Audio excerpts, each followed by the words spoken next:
Hi everyone, I'm Steve, back here again with Dr. Rodney Van Pelt.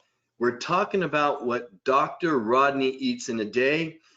If you didn't watch part one, go check that one out. He talks a little bit about the space, his eating window, and what the first things he puts in his body when he breaks his fast, and what it's accomplished for his body and for his health. So welcome, Dr. Rodney. Good morning, Steve. Good to be with you.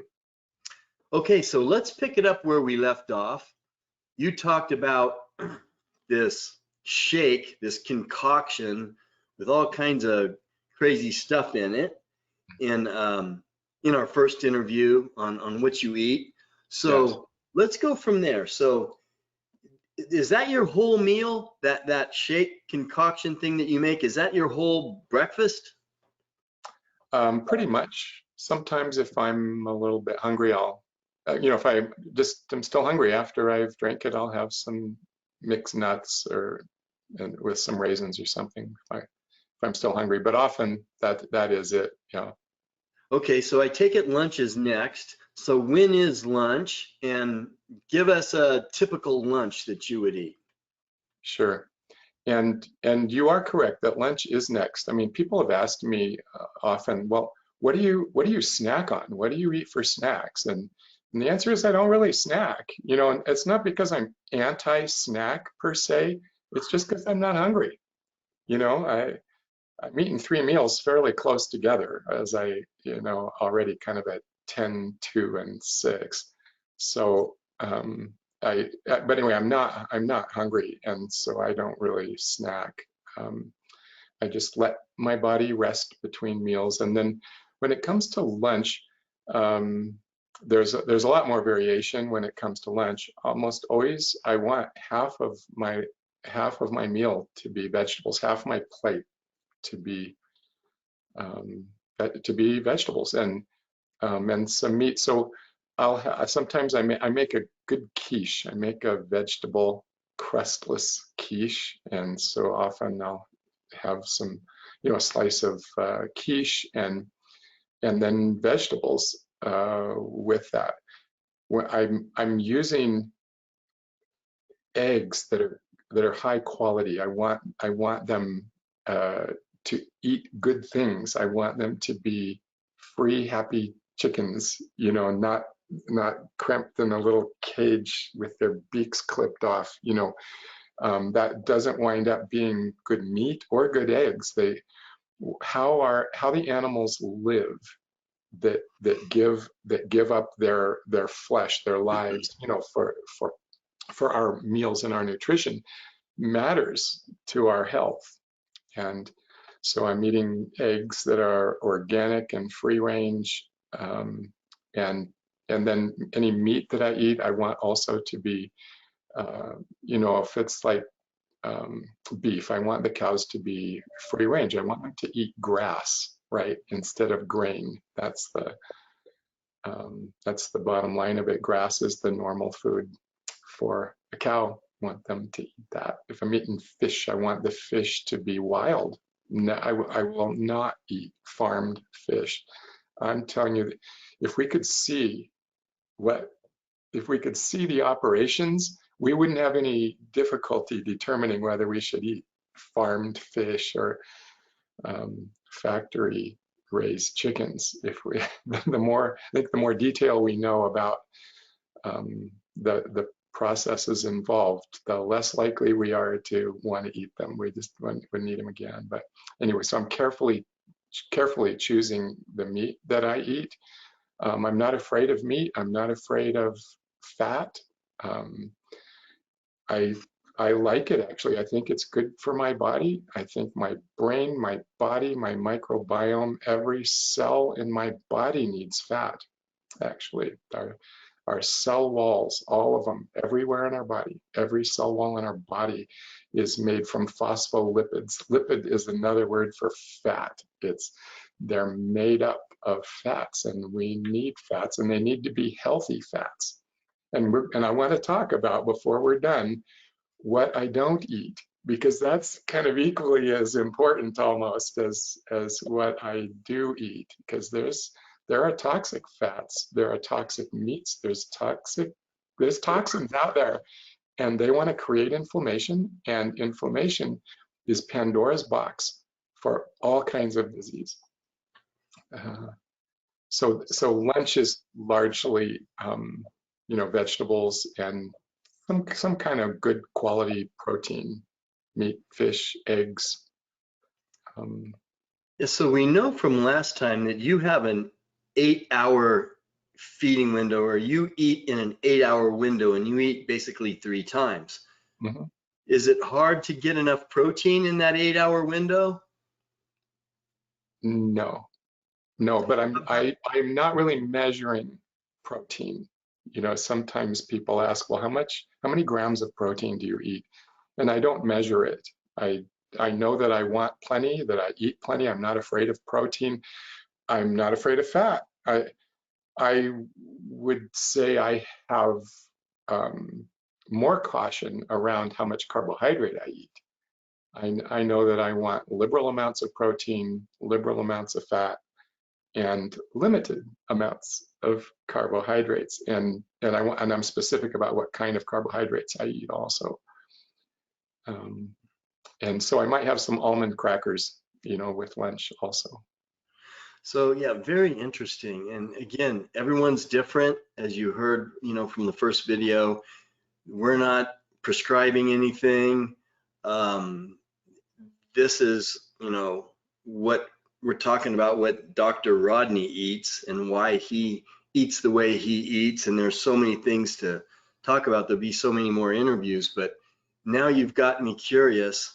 Now I'm going to guess, because I'm kind of a health freak too, and I'm not foreign to these topics.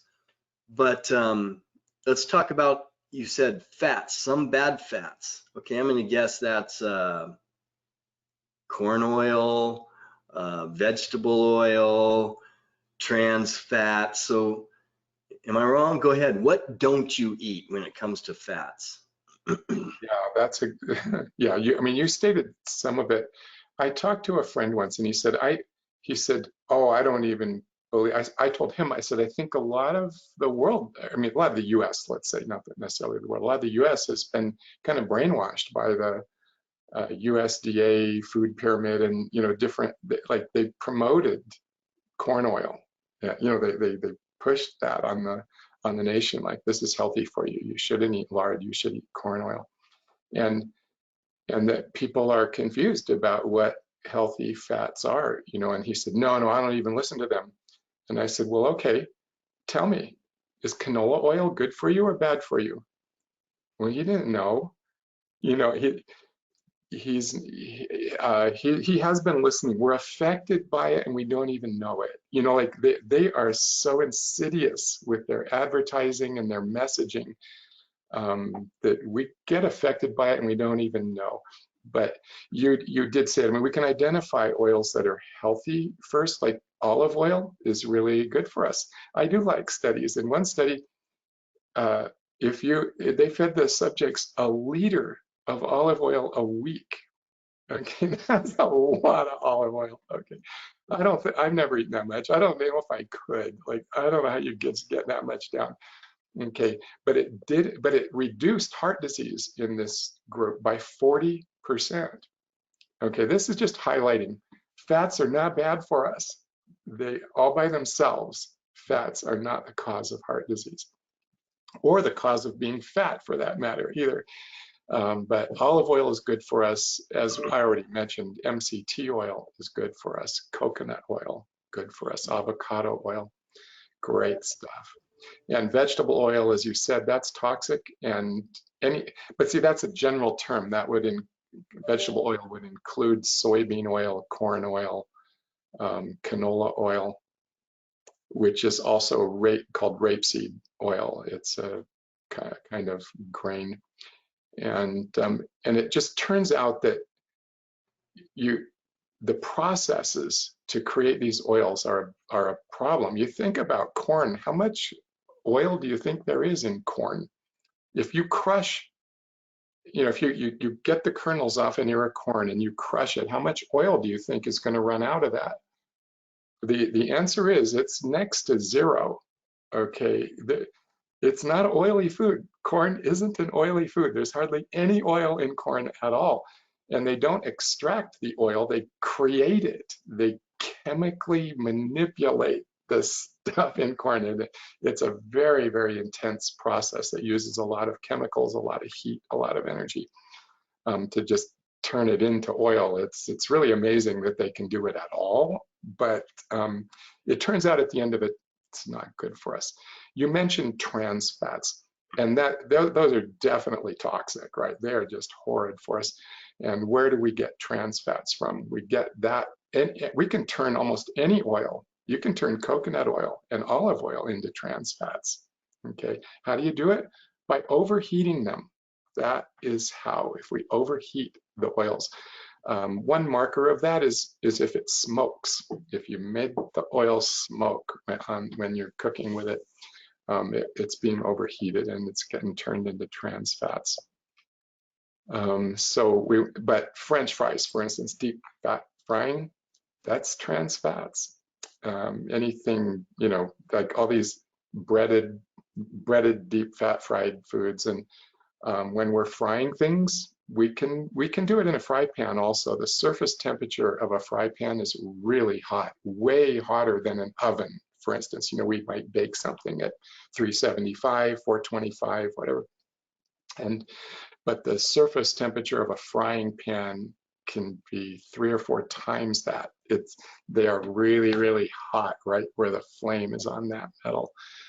And so we have to be thoughtful when we're frying things to really, I mean, when I fry things, I fry it at low temperature. I make bacon sometimes, uncured bacon, and it takes a long time for me to do it because I won't turn the flame up, and you know, that makes good crispy bacon. If you like crispy bacon, it's really good and crispy if you turn the flame on hot, and I know it.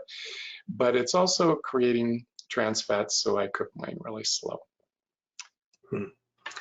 Those are some great cooking tips.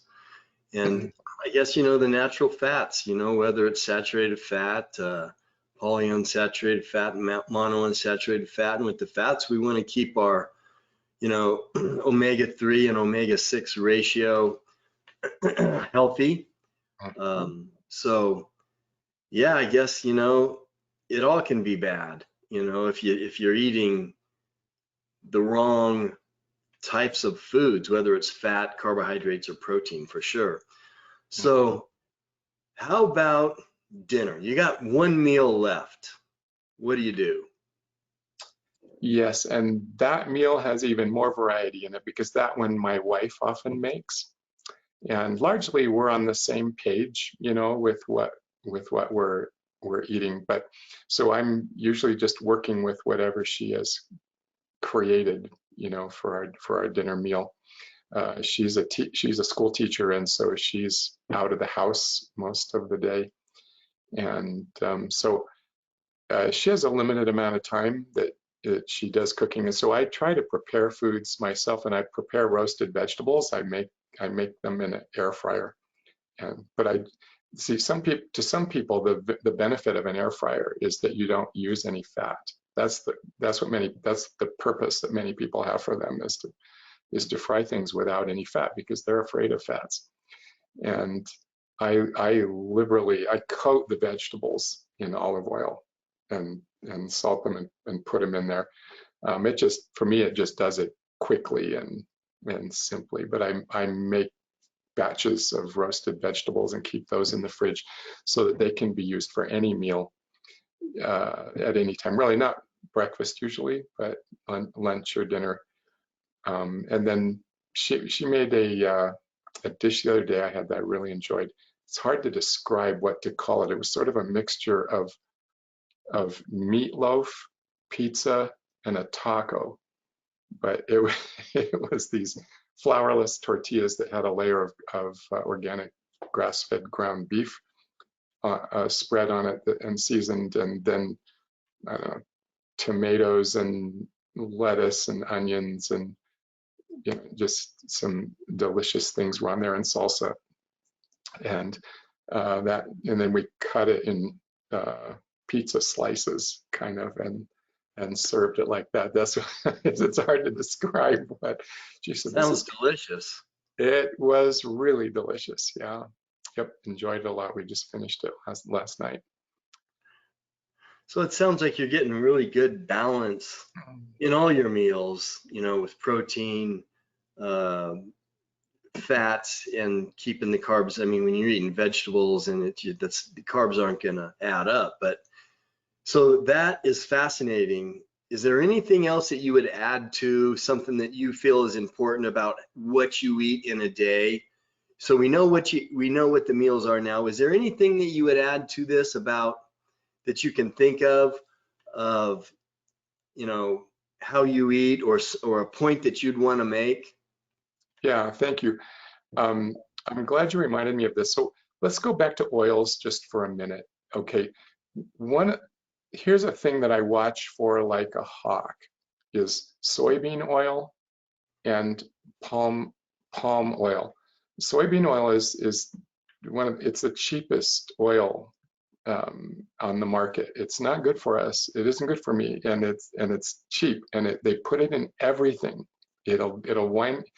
If you start looking at labels, you can be buying this thing that says it's organic salad dressing, and you read the label. Soybean oil will be the #1 or #2 ingredient in it. Okay, it's too high in omega-6 fats, and this is the problem. Our omega-3 to omega-6 ratio is way out of whack in our country. We eat today, the average American eats like, I don't know, 50 to 100 times more omega-6 fats now than we did, 100 years ago. Okay, it's in everything. And soybean oil has a real high amount of omega-6 in it, and so does palm oil. And these two are really common anyway. So I watch for a hawk like them. I don't eat anything that has soybean oil in it or palm oil. I want to watch out for that. I also stay away from corn or rice and soy, not just soy oil, but anything made from soy. Those things are highly genetically modified. They're GMO products almost exclusively. It's surprising how much of the corn and soy that's grown in this country is GMO in its origin, and they're just high in carbs too. The corn and rice certainly are, and wheat. I didn't mention wheat, did I? But wheat is, they can call that organic and not GMO, but it has been genetically modified. Actually, they did it with gamma radiation, but that's how they created the dwarf wheat. And anyway, so I don't eat wheat, corn, rice, or soy. So I watch for those on labels and stay away from them. And you said that you feel better now than you did 30 years ago. Yes, and better than I did 2 years ago. And I mentioned that I had that thrombocytopenia, the low platelet count and the low neutrophil count, and both of those have come back to normal, and I feel better, and I feel really good. I exercise, daily. I just got through building a patio, doing excavation and building a patio in a big pergola, structure in our backyard, and I cycle, cross country ski, snowshoe, kayak, and walk, regularly. And I just have a lot of energy, and I feel good and better than I have in years. That's the truth. Wow. Well, now you know what Dr. Rodney eats, and we look forward to having you back, because there's so many different topics that you've studied, especially since being retired, and just for your own health and so on. So thanks for being with us, Dr. Rodney, and we look forward to having you back. Thank you. It's my pleasure. I bless you and all you who watch.